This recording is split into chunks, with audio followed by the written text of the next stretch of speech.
The cold wind blew across the plains of Colorado Territory as Nora Harrington stared out of the window of her now empty home, the echo of the last mourner's footsteps still haunting her mind. It had been 3 days since they'd laid her husband Thomas in the ground, taken by a fever that swept through the settlement of Pine Creek in the unforgiving winter of 1872, leaving her alone with nothing but memories and a small ranch she had no idea how to manage. The silence was the worst part. For 5 years, their home had been filled with Thomas's laughter, his stories of cattle drives and plans for their future. Now there was just the occasional creak of the house settling and the howl of the wind through the gaps in the weatherboards. Nora hadn't expected grief to be so loud in its quietness, so consuming in its emptiness. She pulled her shawl tighter around her shoulders, watching as the sun began its descent behind the mountains. Another day ending, another night to face alone. The thought made her chest tighten with anxiety. 26 years old and a widow with no family within 1,000 miles. Her parents back in Boston had offered to pay her passage home, but this place, despite its harshness, was her home now. Thomas was buried here. Their dreams were sown into this soil. A movement outside caught her eye. A lone rider approached, his silhouette distinct against the amber sky. Nora frowned, not expecting visitors. Most folks had paid their respects at the funeral and left her to her grief, as was the custom. She watched as the man dismounted, tethered his horse to the hitching post, and approached the porch with something strapped to his back. It was Nicholas Porter, the cowhand from the Henderson ranch to the north. He'd been at the funeral, standing quietly at the back, his hat respectfully held in calloused hands. Nora had seen him around town occasionally, but had never exchanged more than pleasantries with him. Thomas had spoken well of him, though said he was honest and had a way with horses that bordered on magical. She opened the door before he knocked, curiosity temporarily displacing her sorrow. "Mrs. Harrington," he said, his voice deep but gentle. "I hope I'm not intruding." "Mr. Porter," she acknowledged, clutching her shawl. "Is there something I can help you with?" He shifted uncomfortably, his gaze dropping to the weathered porch boards. I thought maybe I could help you, madam. I knew your husband. He was a good man." "That he was," Nora replied, the familiar ache returning to her throat. Nicholas gestured to what she now recognized as a guitar case on his back. "I noticed at the funeral that you didn't have any music. Thomas once mentioned how much you loved it. How you used to play the piano back east before you came here." Nora was surprised Thomas had shared such a detail. She had indeed loved music, had played for church gatherings and family parties. But there was no piano in Pine Creek, and that part of her life had been packed away with the China tea, said her mother had insisted she bring West beautiful but impractical for frontier life. "I thought maybe." Nicholas continued, "Well, the nights get mighty quiet out here. I know something about that quiet after losing someone. My pa passed when I was 19, and the silence near drove my ma crazy until I started playing for her in the evenings." Nora studied him, taking in his weathered face. He was younger than she'd first thought, perhaps 30, with eyes the color of the sky after a storm and hair the shade of wheat before harvest, though it was hard to tell with his hat casting shadows. "You want to play music for me?" she asked, trying to understand his offer. He nodded, a hint of color rising to his tan cheeks. "Not inside, madam. I wouldn't presume, just out here on the porch. Maybe bring a bit of something other than silence to fill the air, just for a spell as the sun goes down." There was something so earnest in his request, as if he genuinely understood the hollow feeling that had taken residence in her chest. The idea of music, any music breaking through the oppressive quiet, was suddenly appealing. "I wouldn't want to take you away from your duties at the Henderson ranch," Nora said, though she found herself reluctant to send him away. "Mr. Henderson gave me leave for the evening, said he remembered how it was when Mrs. Henderson's brother passed last year." Nicholas shifted the guitar on his back. "I won't stay long, madam, just a song or two." Nora hesitated, then stepped back from the doorway. "I'll bring out some coffee then. The evenings are getting colder." For the first time, a small smile crossed Nicholas's face, transforming his serious features. "That's mighty kind, Mrs. Harrington." While she busied herself with the coffee pot, Nora heard the soft sounds of Nicholas settling on the porch steps, the gentle thud as he placed his hat beside him, the creak of the guitar case opening. By the time she returned with 2 steaming cups, he was tuning the instrument, fingers deftly adjusting the strings. She handed him a cup, then sat in the rocking chair Thomas had made for her when they first arrived in Pine Creek, maintaining a proper distance. "Thank you, madam." Nicholas took a sip before setting the cup beside him. "Any requests?" Nora shook her head. "I wouldn't know what to ask for, Mr. Porter. It's been a long time since I've heard music played just for the sake of it." He nodded, understanding, positioned his fingers on the frets, and began to play. The melody was soft, gentle as a summer rain. It wasn't a song she recognized, but something about it spoke of wide, open spaces and star-filled skies. His fingers moved with confidence across the strings, drawing out notes that seemed to hang in the twilight air before dissolving into the approaching night. Nora closed her eyes, letting the music wash over her. It didn't erase the pain, but somehow it made it more bearable, as if the notes were weaving a temporary shelter around her grief. When the song ended, the silence that followed felt different, expectant rather than empty. "That was beautiful," she said quietly. "Did you compose it?" Nicholas shook his head. "My father taught it to me. He learned it from a traveling musician when he was young, said it was a song for healing." "Your father was wise," Nora said, surprised to find a small smile forming on her lips for the first time in days. "He was," Nicholas agreed, taking another sip of coffee. "He also said music speaks when words fail." As the last light faded from the sky, Nicholas played 3 more songs, one a gentle ballad about the mountains that brought unexpected tears to Nora's eyes, another a traditional folk tune she vaguely remembered from childhood. And finally, a Spanish melody he said he'd learned from a vaquero during a cattle drive to Santa Fe. When he finished, the stars were bright overhead, and Nora realized with surprise that nearly 2 hours had passed. The crushing weight of solitude had lifted, if only temporarily. "I should be going, Mrs. Harrington," Nicholas said, carefully returning his guitar to its case. "Mr. Henderson likes everyone back before full dark." Nora nodded, rising from her chair. "Thank you, Mr. Porter. Your music was a kindness I didn't know I needed." He stood, placing his hat back on his head. "Would it be too forward, madam, if I were to come again?" "Perhaps tomorrow evening."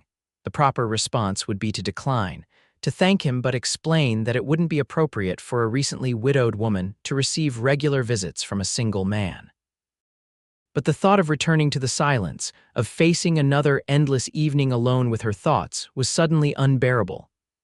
"I would appreciate that, Mr. Porter," she said, surprising herself.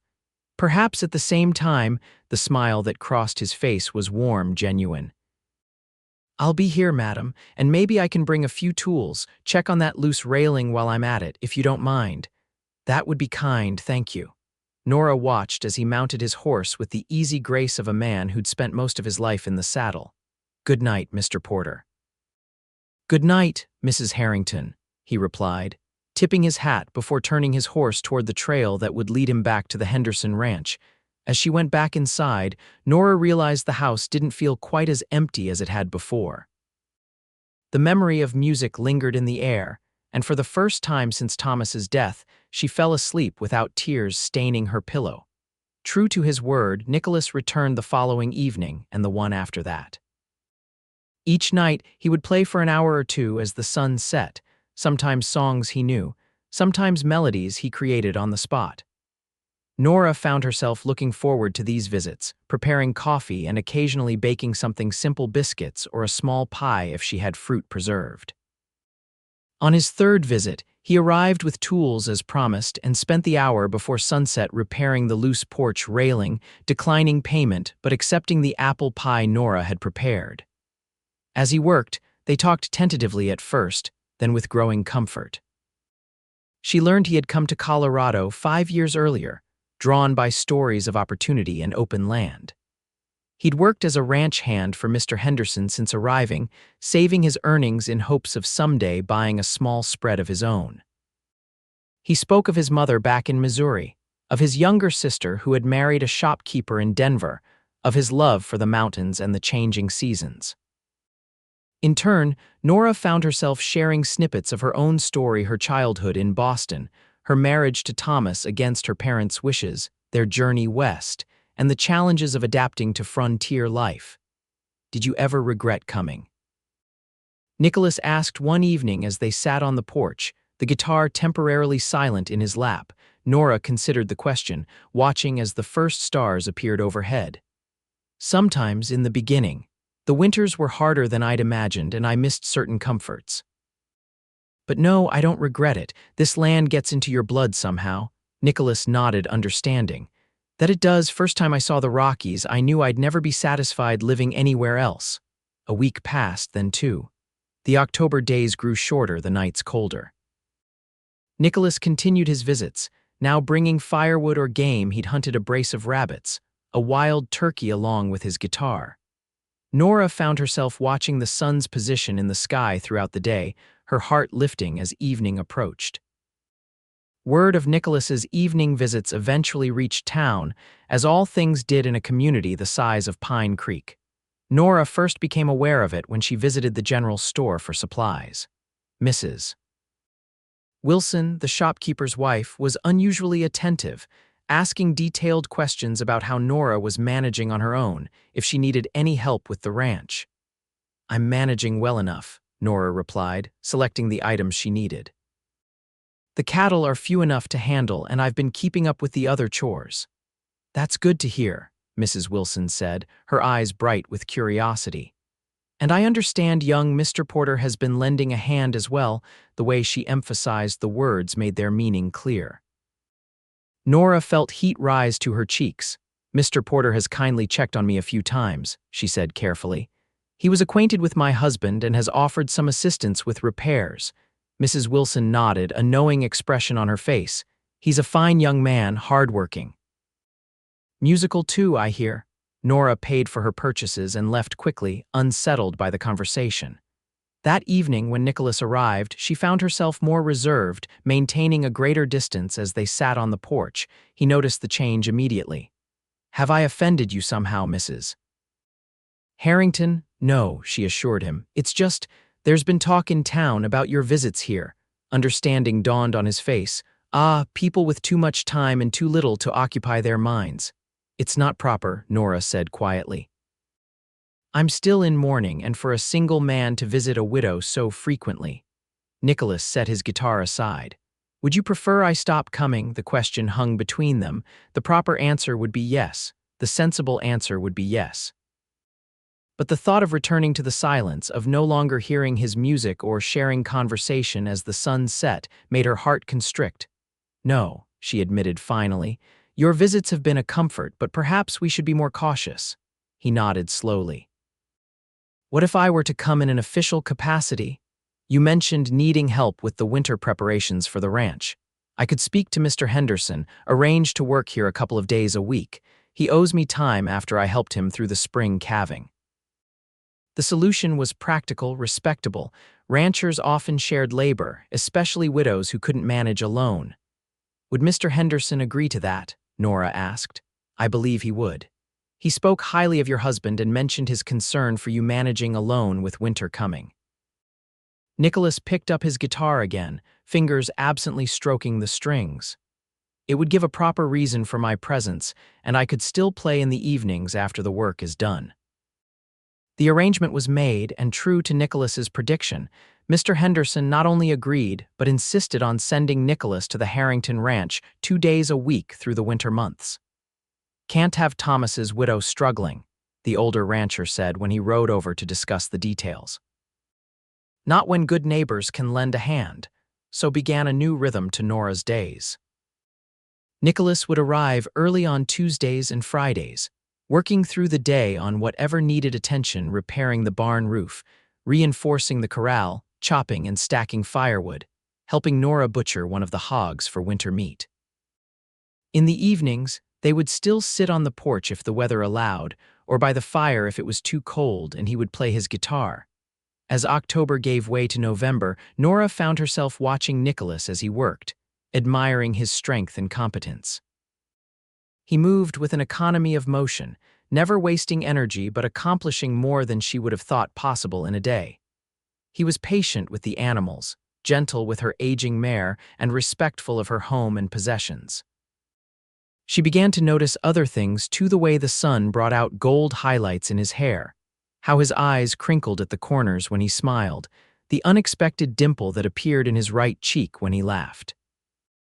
She found herself putting extra care into preparing meals on the days he worked at the ranch, pleased when he complimented her cooking. These new feelings brought guilt. It had been barely 2 months since Thomas's death. Was it disloyal to notice another man's smile, to look forward to his company? She visited Thomas's grave regularly, bringing fresh wildflowers when she could find them, talking to him as if he could hear. Sometimes she imagined she could feel his presence, gentle and understanding. "I miss you," she told the simple wooden cross one crisp November morning. "I always will." But the silence, Thomas, I couldn't bear it if not for the music. The first snow came in late November, covering the land in a pristine blanket of white. Nicholas arrived that Friday morning as the snow was still falling, his horse picking its way carefully along the trail, his shoulders dusted with white. "Wasn't sure if I should come," he admitted as he stamped the snow from his boots on the porch. "But I was concerned about you being snowed in without enough wood." "I'm glad you came," Nora said, taking his coat to hang by the fire, "though there's not much outdoor work to be done in this weather." "There's always something," Nicholas replied with a smile. "I noticed your stable door was hanging crooked last time. Perfect day to fix that while the animals are sheltered inside." They worked together that day, Nora helping hold tools and boards as Nicholas repaired the door. The stable was cold but protected from the wind and snow, and there was something companionable about working side by side, their breath visible in the chilly air, the animals providing a background chorus of soft sounds. "My father would have liked you," Nicholas said unexpectedly as they took a break, sitting on hay bales and drinking hot coffee Nora had brought from the house. "Why do you say that?" she asked, surprised by the comment. Nicholas looked thoughtful, his hands wrapped around the tin mug for warmth. He appreciated people who faced difficulty with grace, who didn't complain even when they had reason to. "I've complained plenty," Nora admitted. "Just not aloud, perhaps." "That's part of what I mean," Nicholas said. "You've carried your grief with dignity, continued on despite it. That takes a special kind of courage." His words touched her deeply. No one had described her survival as courage before. She'd simply done what needed to be done, putting one foot in front of the other because there was no alternative. "Thank you," she said softly. "Your father sounds like a wise man." He was. Nicholas's expression grew distant with memory. "He taught me that a man's worth isn't measured by what he owns or even what he accomplishes, but by how he treats others, especially those who can do nothing for him in return." The snow continued all day, coming down heavier as afternoon turned to evening. By the time they finished the stable repairs, the drifts were knee-deep in places, and the wind had picked up, driving the snow into blinding swirls. "You can't ride back to Henderson's in this," Nora said as they stood at the window watching the worsening storm. "It wouldn't be safe." Nicholas frowned, clearly calculating the risk. "I don't want to impose, Mrs. Harrington." "It's not an imposition to keep you from freezing to death," she replied firmly. "There's the small room off the kitchen where the ranch hands used to stay when Thomas hired extra help for roundup. You can sleep there tonight." He hesitated, understanding as well as she did how this would appear to others, regardless of the circumstances. "Are you certain? People will talk." "People already talk," Nora said with unexpected defiance. "I'd rather give them something to talk about than have your death on my conscience. Besides, no one will know unless we tell them." In the end, practicality won out over propriety. Nicholas cared for his horse, bringing the animal into the barn with extra feed, while Nora prepared a simple supper of venison stew and cornbread. They ate by lamplight at the kitchen table, the wind howling outside, occasional drafts causing the flames to flicker.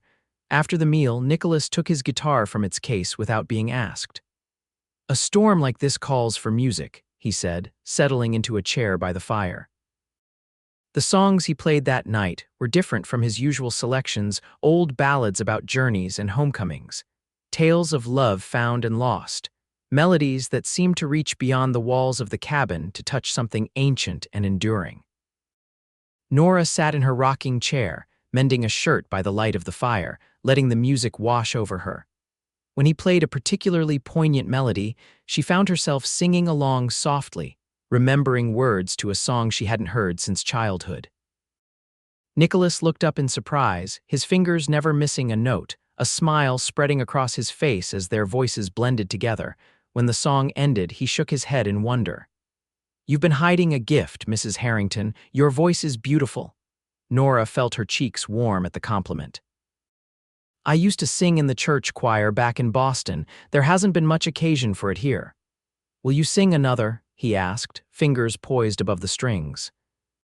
She agreed, and they spent the next hour with Nicholas playing and Nora singing when she knew the words, or simply listening when she didn't. The storm outside seemed to retreat in importance, the music creating a sanctuary within the small cabin. As the evening grew late, Nora showed Nicholas to the small room where he would sleep. It was sparsely furnished with a narrow bed, a chair, and a washstand. "It's not much," she apologized. "It's perfect," he assured her. "I've slept in far worse places during roundups and cattle drives." Standing in the doorway, lantern in hand, Nora suddenly felt awkward. "Well, good night then, Mr. Porter," he smiled gently. "After all these weeks, might you consider calling me Nicholas, at least when we're not in town?" The request was reasonable, even expected given the time they'd spent together, yet it represented a shift in their relationship that Nora wasn't sure she was ready to acknowledge. "I'll try to remember," she said, not quite committing. "Good night, Nicholas." His name felt strange on her lips, intimate somehow. His smile deepened at hearing it. "Good night, Mrs. Harrington." "Nora," she said impulsively. "If I'm to call you Nicholas, then you must call me Nora." "Good night, Nora," he amended, the words soft and warm in the lamplight. She retreated to her own room, her heart beating faster than usual. As she prepared for bed, she could hear the faint sound of Nicholas moving about in the small room, the quiet domesticity of another presence in the house, both unfamiliar and comforting. The storm continued through the night and into the following day, snow piling high against the windows and doors.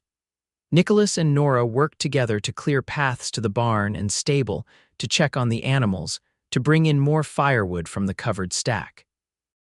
The forced proximity should have been uncomfortable, but instead it felt natural, as if they had been sharing space for years rather than a single night. In the afternoon, when the outdoor chores were complete, Nicholas noticed the neglected piano in the corner of the main room, a layer of dust covering its closed lid. "Does it play?" he asked, running a finger along its edge. Nora shrugged. "I haven't touched it since we brought it here. Thomas had it shipped from Denver as a surprise for our 3rd anniversary, but it was damaged in transit. Some of the keys stick, and it's terribly out of tune." Nicholas opened the lid, pressing a few keys experimentally. The notes rang discordant, some barely sounding at all. "May I look inside?" "I've helped repair instruments before." With Nora's permission, he carefully examined the piano's interior, identifying several problems with the mechanism. "I can't fix everything without proper tools and parts, but I can make some improvements. Do you have a small hammer?" "And perhaps some sandpaper." They spent the rest of the afternoon working on the piano together, Nicholas showing Nora what he was doing, explaining each adjustment. By evening, most of the keys were working, though the instrument remained woefully out of tune. "It needs a professional tuning," Nicholas admitted, "but it's playable now, would you?" He gestured to the bench. Nora hesitated, then sat down, positioning her fingers over the keys. It had been so long since she'd played that she felt uncertain, clumsy. She started simply, with a basic hymn she'd played countless times in her youth. Despite the piano's imperfect tuning, the melody emerged recognizable, gaining confidence as her muscle memory returned. Nicholas stood beside the piano, watching with evident appreciation. When she finished the hymn, he retrieved his guitar and positioned himself nearby. "Try another. I'll accompany you if I know it."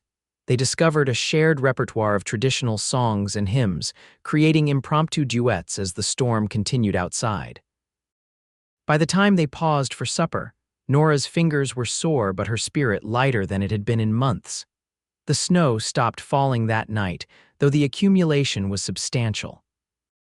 In the morning, the sun emerged, creating a dazzling landscape of white broken only by the paths they'd cleared the previous day. "I should return to Henderson's," Nicholas said after breakfast, though he made no immediate move to prepare his horse. "They'll be wondering what happened to me." "Yes, of course," Nora agreed, feeling a pang of disappointment at the thought of his departure. "Mr. Henderson will need help with his stock after the storm." They stood awkwardly in the kitchen, neither moving toward the door. Through the window, Nora could see the pristine snow stretching to the horizon, the sky above a perfect, clear blue. The beauty of it caught in her throat. "Nora," Nicholas said suddenly, breaking the silence, "I've grown very fond of our time together." The simple statement hung between them, weighted with unspoken meaning. Nora looked up, meeting his eyes, seeing in them a question he wasn't yet asking directly. "As have I," she admitted, her voice barely above a whisper. "I know it's too soon," he continued carefully. "I understand that you're still mourning, and I respect that completely. I wanted you to know that whenever you might be ready to consider friendship beyond what we currently share, I would be honored." His careful choice of words, his respectful acknowledgement of her grief, touched Nora deeply. There was no pressure in his statement, only honest expression of feeling and patient acceptance of her circumstances. "Thank you," she said softly. "I don't know when I might be ready for more. But your friendship has been a blessing I never expected." Nicholas nodded, a gentle smile lighting his features. "Then friendship it remains for as long as you wish it so." He left shortly after, promising to return on Tuesday as usual, weather permitting. Nora stood on the porch watching until he disappeared over the ridge, the sun glinting off the snow around him, his figure gradually diminishing until he was gone from sight. The house seemed especially quiet after his departure. Nora busied herself with chores, trying not to think about the empty hours stretching ahead. In the late afternoon, she found herself drawn to the piano. Sitting on the bench, she experimentally pressed the keys Nicholas had repaired, the notes rising clear if not perfectly tuned. Without conscious decision, she began to play, letting the music fill the silence he had left behind. Winter settled over Pine Creek with a vengeance that year. Heavy snows alternated with bitter cold, making travel between ranches difficult and trips to town infrequent. Despite the weather, Nicholas maintained his twice-weekly visits to the Harrington ranch, sometimes staying overnight when storms made return impossible, always sleeping in the small room off the kitchen. Their routine adapted to the season. On his work days, they focused on indoor projects, repairing furniture, preserving the last of the fall harvest, rendering fat for soap and candles, mending harnesses and tack. In the evenings, there was always music, sometimes with Nicholas on guitar, sometimes with Nora at the gradually improving piano, often with both playing together. Christmas approached, bringing with it Nora's first holiday without Thomas. The prospect weighed on her, memories of previous celebrations making the coming day seem emptier by comparison. Nicholas noticed her growing melancholy and addressed it directly during one of his visits. "The first Christmas is the hardest," he said as they sat by the fire, cups of hot cider warming their hands. "After my father passed, my mother could barely bring herself to acknowledge the day." Nora stared into the flames, remembering. Thomas loved Christmas. He always insisted on finding the perfect pine tree, no matter how far he had to search. Nicholas was quiet for a moment. Would it help or hurt to continue that tradition? The question made Nora consider what she truly wanted. Part of her wished to ignore the holiday entirely, to treat it as just another day of survival. But another part rebelled at the thought of letting Thomas's favorite celebration pass unmarked. I think he would want me to have a tree," she said finally, "but I couldn't manage it alone." "You're not alone," Nicholas said simply. "We could look for one together on Friday if you'd like." So on the Friday before Christmas, they rode out together, Nicholas leading the way into the foothills where the pines grew tall and straight. The day was clear but cold, their breath forming clouds in the air, the horses' hooves crunching through the crusted snow. They found the perfect tree in a small clearing not too tall, but full and symmetrical, its branches bearing the weight of recent snow. Nicholas dismounted to cut it, the axe making quick work of the slender trunk. They secured it to his horse for the journey back, Nora feeling a bittersweet pang as she remembered similar expeditions with Thomas. At the ranch, Nicholas helped her set up the tree in the corner of the main room, securing it in a stand he had crafted from scrap lumber. Nora brought out the small box of ornaments she and Thomas had collected over their years together, painted wooden stars, pine cones dipped in wax, small carved animals, a string of dried berries from their first Christmas in the territory. As they decorated the tree together, Nora shared stories behind each ornament. Nicholas listened attentively, asking questions that showed genuine interest, occasionally sharing his own family traditions. When they finished, he lit the small candles affixed to the branches, the tiny flames reflecting in the window glass. "It's beautiful," Nora said softly, the familiar decorations stirring memories both painful and precious. Nicholas stood beside her, studying the tree. "I think Thomas would approve." "Yes," she agreed, surprised to find her grief tempered by a quiet contentment. "I think he would." On Christmas Day, Nicholas arrived with a small package wrapped in brown paper and tied with twine. "It isn't much," he said as he handed it to Nora, "but I wanted you to have something to open today." Nora was touched by the gesture and somewhat embarrassed that she hadn't thought to prepare a gift for him. "I don't have anything for you," she admitted. "Your hospitality has been gift enough," he assured her. She unwrapped the package carefully to find a small carved wooden box, its lid inlaid with a pattern of pine trees and mountains, the craftsmanship exquisite in its detail. "Did you make this?" she asked, running her fingers over the smooth surface.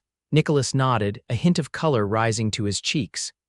"In the evenings, after returning to Henderson's, I've always enjoyed woodworking when I have the time for it." Nora opened the box to find it lined with soft fabric. A music box, she realized, designed to hold small treasures. "It's beautiful," she said, genuinely moved by the thoughtfulness of the gift. "Thank you."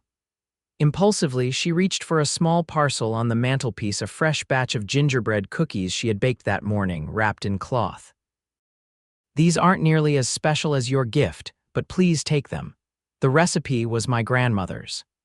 They shared a simple Christmas dinner of roast chicken and root vegetables from Nora's root cellar, with the gingerbread cookies for dessert. As dusk fell, Nicholas played carols on his guitar while Nora sang along, the familiar melodies bringing comfort rather than sorrow. When he prepared to leave, Nora walked him to the door. "Thank you for today," she said, "for making it bearable." Nicholas studied her face in the lamplight. "You're stronger than you know, Nora Harrington, but it's a privilege to help shoulder the weight when needed." January brought the coldest weather of the year, with temperatures dropping so low that the creek froze solid and the livestock had to be kept in the barn day and night. During one particularly bitter cold spell, Nicholas rode over despite the weather, concerned about Nora's welfare. He found her struggling to maintain the fires in both the kitchen stove and the main room fireplace, the single-handed effort requiring constant attention to keep the house from growing dangerously cold. "This isn't working," he said, after observing her exhausted efforts. "You need someone here full-time until this cold snap breaks." Nora shook her head stubbornly. "I'm managing." "You're barely sleeping," Nicholas countered. "I can see it in your face. What if you doze off and the fires die down? You could freeze before morning." His concern was valid, but the solution seemed obvious to neither of them wanted to state. Having Nicholas stay at the ranch for several days would certainly set tongues wagging if word got out, regardless of the practical necessity. "What about your obligations to Mr. Henderson?" Nora asked, searching for practical objections. He'd understand. In weather like this, there's little to do beyond basic feeding and watering. The other hands can manage. Nicholas hesitated, then added, "Or you could stay at the main house at Henderson's. Mrs. Henderson suggested it when I left." The offer was kind, but the thought of leaving her home, of sleeping in a strange bed while worrying about her animals and property, was unappealing. And yet, having Nicholas stay seemed equally problematic. What would people say? She voiced the concern directly at last. Nicholas considered this. They might say I was being a good neighbor in dangerous weather, or they might imply something improper. He met her eyes steadily. Which concerns you more, what people might say or your safety? Put that way, the decision seemed clearer. Will you stay then? Nora asked. Just until the worst of the cold passes, he nodded. I'll ride back to Henderson's to explain and gather some things. I'll return before dark. True to his word, Nicholas was back by late afternoon with saddlebags containing clothes and personal items, as well as extra food supplies Mrs. Henderson had insisted he bring. He took charge of the outdoor chores, caring for the livestock, bringing in firewood, checking that all outbuildings were secure against the weather. That evening, as they sat by the fire after supper, Nora found herself studying Nicholas as he played his guitar, the familiar melodies filling the room with warmth beyond what the flames provided. In the firelight, his features were softened, the usual weathered look of a man who worked outdoors transformed into something gentler. She realized with a start that she had come to depend on his presence, to look forward to it with an anticipation that went beyond mere friendship. The thought was both frightening and exhilarating. Nicholas looked up, catching her gaze. Is something wrong? Nora shook her head quickly. No, just lost in thought. He nodded, understanding, and returned to his playing, but something in his expression suggested he might have guessed the direction of her thoughts. The extreme cold lasted nearly a week, during which Nicholas remained at the Harrington ranch. They fell into a comfortable routine, sharing the work of maintaining the home and caring for the animals. In the evenings, there was always music, sometimes conversation, occasionally comfortable silence as Nora sewed or mended and Nicholas read one of the few books she possessed. On the fifth night, as they sat by the fire, Nora found herself speaking of Thomas in a way she hadn't before, not just memories of their life together, but reflections on their relationship, the challenges they'd faced, the dreams they'd shared. He wanted children so badly, she said softly, watching the flames. We both did. When it didn't happen after 3 years, the doctor in Denver said there might be something wrong, but we never knew what. She blinked back unexpected tears. That's one of the hardest parts of losing him, knowing we'll never have that family we planned. Nicholas was quiet for a long moment. My sister struggled similarly, he said finally. 5 years married before her son was born, the doctors had told her it was unlikely. That gives me hope, Nora admitted, though it hardly matters now. Life has a way of offering second chances, Nicholas said carefully, different from what we planned but no less meaningful. The implication in his words was clear, though he didn't elaborate. Nora felt a flutter of something, fear, perhaps, or anticipation in her chest.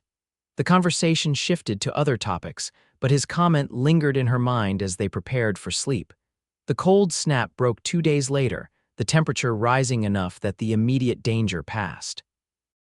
Nicholas prepared to return to the Henderson ranch, packing his few belongings after breakfast. Thank you, Nora said as she stood on the porch watching him saddle his horse. For everything. He secured his saddlebags before turning to her. I'll be back on Friday as usual, weather permitting.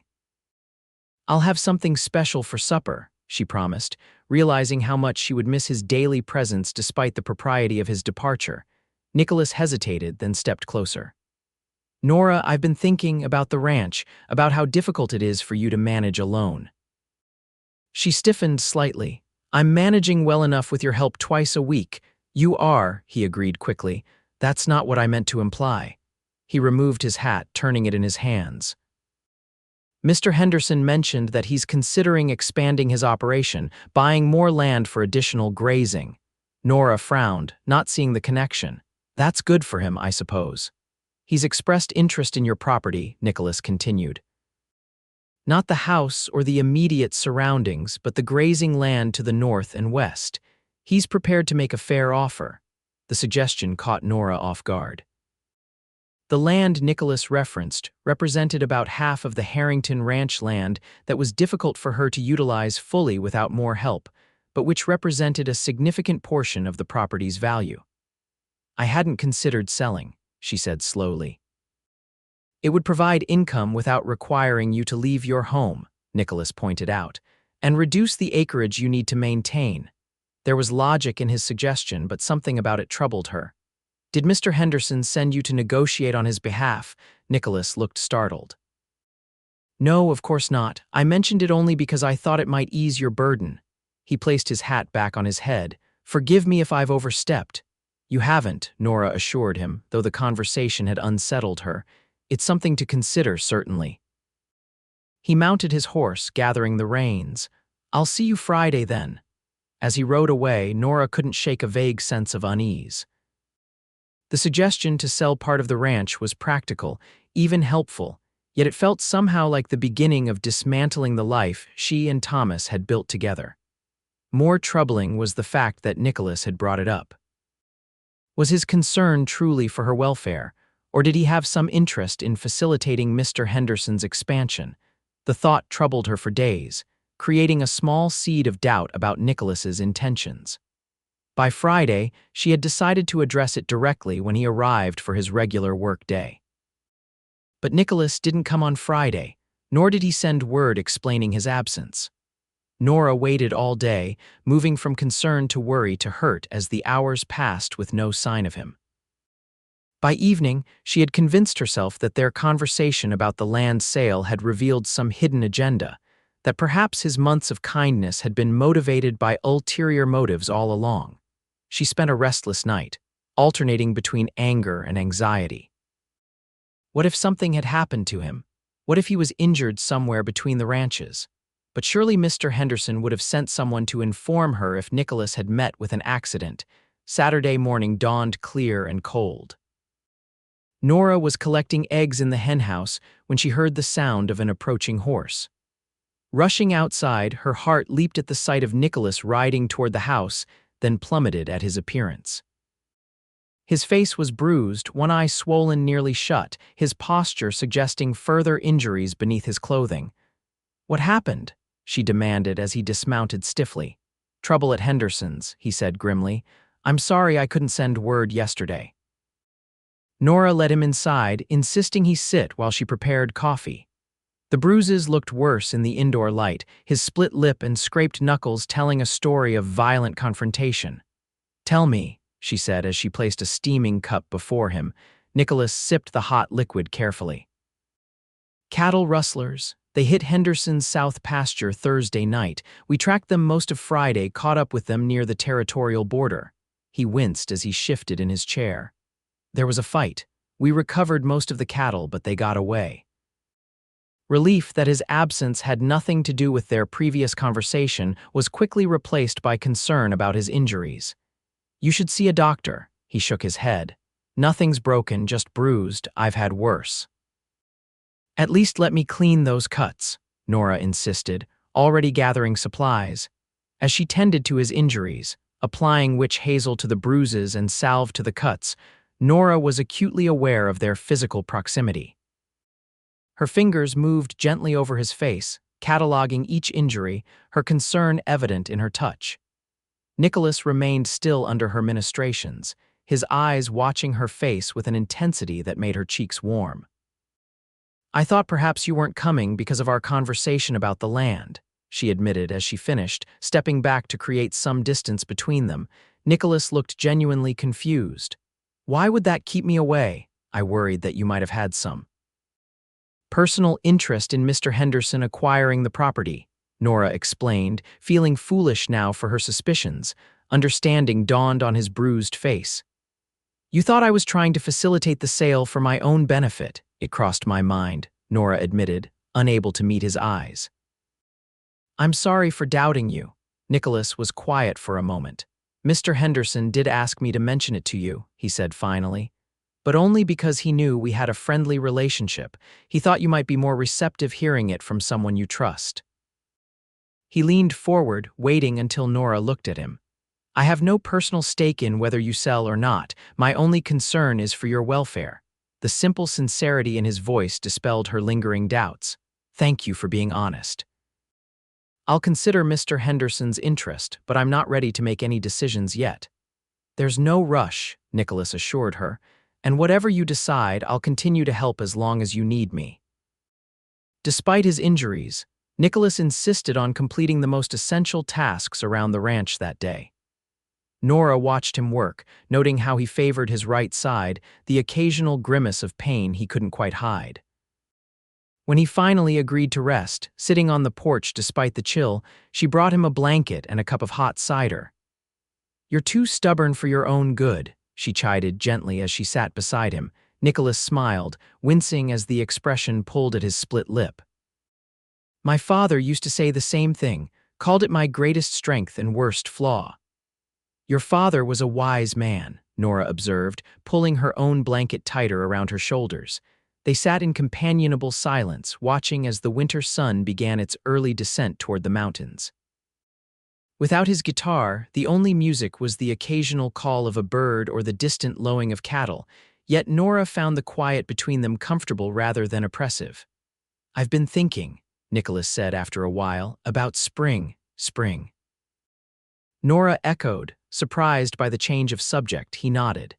"Henderson's expanding his operation, as I mentioned. He's offered me a position as foreman starting in April when the current foreman moves to Wyoming." "That's wonderful," Nora said, genuinely pleased for him. "You deserve the recognition. It would mean more responsibility but also better pay," Nicholas continued. "Enough to start thinking seriously about buying my own place someday." There was something in his tone that suggested this conversation was leading somewhere specific. Nora waited, her heart beating a little faster. "The thing is," Nicholas said carefully, "I've grown very attached to this area, to Pine Creek." He paused, then added quietly, "To you." The simple statement hung between them, its implications clear. Nora felt a flutter of panic, followed by a surge of emotion she couldn't quite name. "Nicholas," she began, not certain what she meant to say. "I'm not asking for anything right now," he assured her quickly. "I know it's too soon, I know you're still grieving, I just wanted you to know that my feelings have grown beyond friendship. And if you ever feel ready to consider a future beyond what we currently share, I would be honored to be part of that future." His directness was both frightening and refreshing. There was no artifice in Nicholas Porter, no hidden agenda or manipulation, just honest feeling offered without expectation. "I don't know what to say," Nora admitted. "You don't need to say anything," Nicholas replied gently. "Just know that, whenever you're ready, whether that's months from now or years, I'll be here. And if friendship is all you ever want from me, I'll cherish that too." The conversation shifted to other topics after that, but Nicholas's declaration remained foremost in Nora's mind. That night, after he had gone back to Henderson's, promising to return the following Friday, she sat by the fire thinking about the unexpected turn her life had taken. Thomas had been gone just over 3 months. The raw edge of grief had softened, though she still felt his absence keenly at unexpected moments. Was it disloyal to consider the possibility of caring for someone else? Would Thomas have wanted her to remain alone, preserving his memory through solitude? She remembered a conversation they'd had during a summer thunderstorm, huddled together in this very room as lightning flashed across the sky. They'd spoken of the dangers of frontier life, acknowledging the reality that either of them might be left alone someday. "If something happens to me," Thomas had said, "I wouldn't want you to be alone forever. Promise me you'd find happiness again when you're ready." She had made the same promise to him, though at the time it had seemed a distant, hypothetical concern. Now the possibility of a new beginning was real, embodied in a kind man with gentle hands and music in his soul. Winter gradually loosened its grip on Pine Creek as January gave way to February. Nicholas continued his twice-weekly visits to the Harrington ranch, helping with the ongoing work while carefully maintaining the respectful distance Nora needed. They didn't speak again of his feelings, though the knowledge of them colored their interactions with a new awareness. In late February, Nora made her decision about Mr. Henderson's offer to buy part of the ranch. After careful consideration and consultation with the bank manager in town, she agreed to sell the northern grazing lands, retaining the house, barn, and surrounding acreage. The sale provided a financial cushion that eased her immediate concerns about survival and allowed her to hire occasional help for larger projects. Nicholas supported her decision without trying to influence it one way or the other, his only comment being, You've made a practical choice that honors Thomas's hard work while securing your future. I think he would approve." As March arrived, bringing the first tentative signs of spring, Nora found herself looking forward rather than back more often. The pain of Thomas's loss hadn't disappeared, but it had transformed into something she could carry without being crushed by its weight. She began making plans for spring planting, considering which livestock to keep and which to sell, thinking of the future in terms of possibilities rather than mere survival. Nicholas noticed the change in her. "You're smiling more," he observed one evening as they sat on the porch enjoying an unusually mild evening. "It suits you." Nora realized he was right. I think I'm finding my way forward," she admitted, learning how to honor the past without being trapped by it. Nicholas nodded, understanding. "That's a difficult balance to find." "It helps having someone who understands," Nora said, meeting his eyes directly. "Someone who respected what was while encouraging what might be." A hopeful expression crossed Nicholas's face, though he kept his response measured. "I'm glad to be that someone for you in whatever capacity you need." The moment felt significant, a quiet turning point. Nora didn't say more, but something had shifted between them, a door opening to possibilities previously kept firmly shut. A week later, as the first wildflowers began to appear in sheltered spots, Nora visited Thomas's grave. She brought fresh flowers and a heart full of complicated emotions. Kneeling beside the simple marker, she traced the carved letters of his name. "I miss you," she said softly. "I always will, but I'm learning to live again, Thomas, to find joy in small things, to look forward to tomorrow." She paused, tears blurring her vision. "There's someone. Someone who brings music when the silence becomes too much. Someone who sees me not just as your widow, but as myself." The admission felt both freeing and frightening. "I think you would like him. He's kind and honest and strong in all the ways that matter." The spring breeze rustled through the new grass, carrying the scent of pine and earth. Nora sat in silence for a while longer, feeling a sense of peace gradually replace the guilt that had accompanied her growing feelings for Nicholas. "I'll always love you," she whispered as she finally rose to leave. "But I think my heart has room for new love too. I hope you understand." The walk back to the ranch felt lighter somehow, as if a burden had been set down. When she crested the final rise and saw her home in the distance, Nora was surprised to spot Nicholas's horse tethered outside. He wasn't expected until the following day. She quickened her pace, curious about the unexpected visit. As she drew closer, she heard the sound of guitar music drifting from the direction of the house. The melody was unfamiliar but beautiful, complex in a way Nicholas's playing usually wasn't. Nora found him sitting on the porch steps, so absorbed in his playing that he didn't notice her approach until she was nearly upon him. When he looked up, there was something different in his expression, a nervousness she hadn't seen before. "That's beautiful," she said as the last notes faded. "I haven't heard you play it before." Nicholas set the guitar aside, standing as she climbed the steps. "I wrote it," he admitted. "For you," the simple statement took her breath away. "For me," he nodded, uncharacteristically hesitant. "I've been working on it for weeks." It's called Nora's Sunrise. Deeply touched, Nora didn't know how to respond.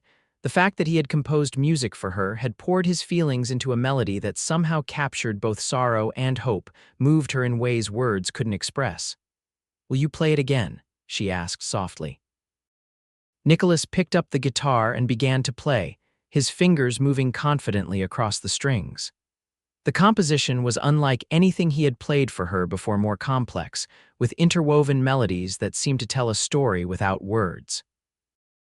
Nora could hear echoes of the folk tunes he favored, but transformed into something uniquely his own. As the final notes faded, Nora realized she was crying, silent tears tracking down her cheeks.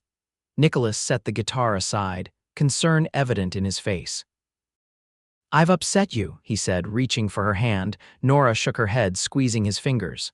"No, it's just, no one has ever created something so beautiful for me. It's overwhelming." Relief replaced concern in his expression. "Music can express what words sometimes can't. I wanted to show you what you've come to mean to me, how I see your journey from grief toward hope." In that moment, Looking into his earnest face, Nora made a decision she had been approaching for weeks. "Nicholas," she said, her voice steady despite her racing heart, "would you come to Sunday dinner after church this week? As my guest, not as someone coming to work." He understood immediately the significance of what she was asking. A public acknowledgement of their relationship, whatever it might become. "Are you certain people will talk?" "Let them," Nora said with newfound confidence. "I've spent months worrying about what others might think. I'm tired of it. Life is too precious and too uncertain to waste it on such concerns." The smile that spread across Nicholas's face was like sunrise breaking over the mountains. "Then I would be honored to escort you to church and join you for Sunday dinner, Mrs. Harrington." "Nora," she reminded him gently. "Always Nora to you now." As spring fully established itself across the Colorado territory, Nora and Nicholas's relationship blossomed alongside the wildflowers and new grass. They attended church together each Sunday, shared meals, and continued their musical evenings, now often featuring Nicholas's original compositions alongside the traditional songs they both loved. The town's reaction to their developing courtship was mixed, as expected. Some, like Mrs. Wilson at the general store, approved wholeheartedly. "It's high time you found some happiness again, dear," she told Nora during a shopping trip in late April. "And Mr. Porter is a fine man." Others were less supportive, muttering about indecent haste and disrespect for the dead. Nora learned to ignore such comments, secure in the knowledge that her relationship with Nicholas dishonored neither Thomas's memory nor the genuine feelings they had developed for each other. Nicholas's promotion to foreman at the Henderson Ranch brought new responsibilities, but also increased respect in the community. He moved from the bunkhouse to a small cabin on the property, giving him more privacy and a place he could call his own.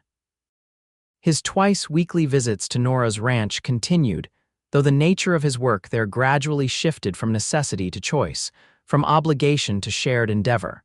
By May, their courtship was openly acknowledged.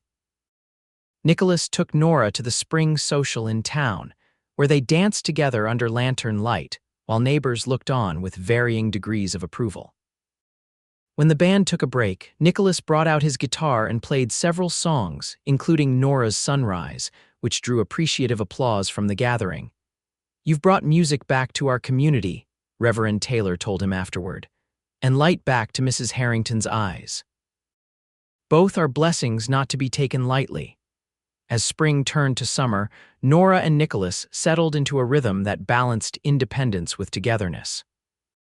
He remained at Henderson's ranch during the week, fulfilling his responsibilities as foreman, while weekends were spent at Nora's property, working together on projects and planning for the future. One warm evening in early June, as they sat on the porch watching fireflies emerge in the gathering dusk, Nicholas broached a subject they had been circling for weeks. "I've been thinking," he said, his fingers absently strumming quiet chords on the guitar, "about permanence."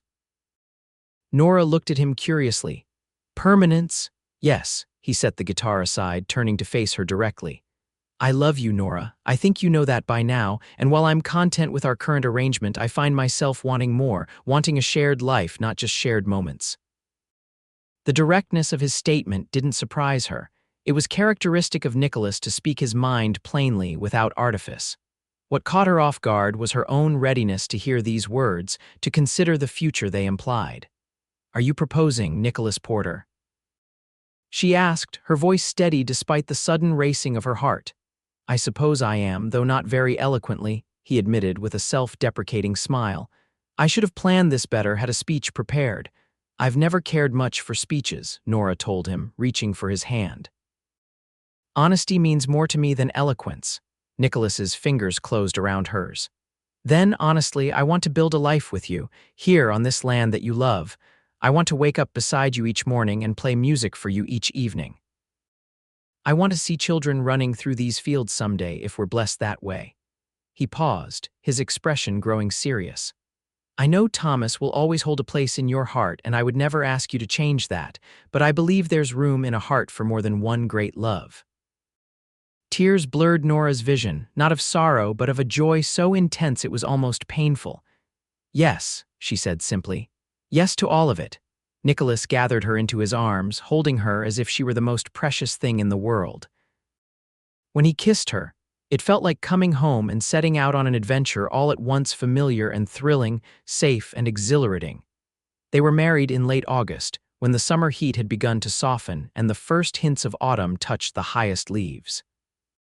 The ceremony was small but joyful, held in the church in Pine Creek with most of the community in attendance.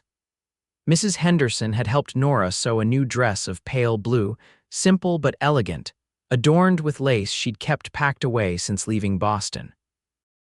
Nicholas wore a new suit purchased in Denver, his usual cowboy attire set aside for this one important day. But when it came time for the celebration afterward, held on the grounds of what would now be their shared home, he changed back into more comfortable clothes and brought out his guitar. The music that filled the air that evening was a blend of traditional wedding songs, folk tunes that had everyone dancing, and finally, as the sun began to set, Nora's Sunrise, the composition that had come to symbolize their journey together. As the last guests departed and twilight deepened into night, Nicholas and Nora stood on the porch of the home they would now share, his arm around her waist, her head resting against his shoulder. "Happy?" he asked softly. "More than I thought possible," she answered truthfully. "It's strange how life unfolds. A year ago I couldn't imagine feeling anything but grief. Now here we are." "Here we are," Nicholas echoed, pressing a kiss to her temple. "Beginning our story." "Not beginning," Nora corrected gently. "Continuing. Every love story builds on what came before." "That's what makes it richer." Nicholas nodded, understanding. "Then here's to the continuation," he said, "and all the chapters yet to be written." As they turned to enter their home together, Nora caught a last glimpse of the stars emerging overhead, the vast Colorado sky a canopy of possibilities. The silence that had once been so unbearable had been replaced by music, sometimes played on guitar or piano, sometimes simply in the harmony of shared breaths and quiet understanding between two people who had found each other when neither was looking.